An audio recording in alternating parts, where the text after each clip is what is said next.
Now we're going into the latest version of the debate on books. When I was little, the debate was paperback versus hardcover.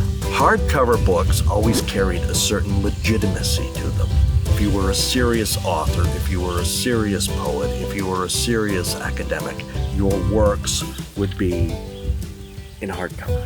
Those were the ones that were sold in bookstores. Those were the ones that you found in libraries. Those were the ones that would be on the bookshelves of authors and scholars and so on. The paperbacks were the ones that you would find in drugstores. Those were the ones that would usually end up with the working class shoved into lunchboxes, briefcases, purses, back pockets, that type of thing. They were considered pulp fiction because the paper quality wasn't that great. The writing style wasn't that great. They were designed to be churned out for the masses. So that always carried a stigma that wasn't quite as good. Nowadays, it kind of goes the other way. They want to do paperbacks because it's a lot cheaper. So even if you're a serious author, even if you are a serious poet, even if you are on the New York Times bestseller, your stuff's going to be out in paperback. Then it'll get put into hardcover if they're going to make enough money on selling it because it's that popular. Sometimes,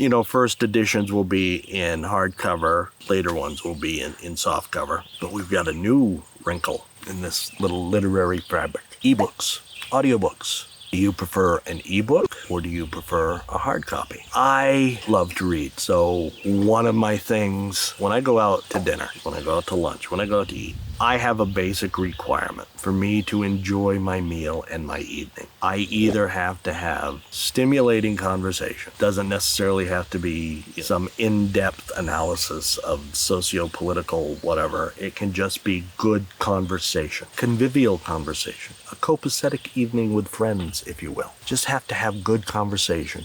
Or I have to have a good book to read. Because otherwise, I am not enjoying myself. I'm telling you, I used to get really involved in reading the back of my cereal box when I was a kid. Don't even think about what we had to do in the restroom if we forgot a magazine or a crossword puzzle. But nowadays, it's not always that easy. I always used to keep a book in my car for when I went out to eat by myself. That was my restaurant book. Nowadays, I have a ton of stuff on my phone. I love ebooks because it's really easy. I don't have to, have it taking up space on the counter, on the seat rather. Read on my book.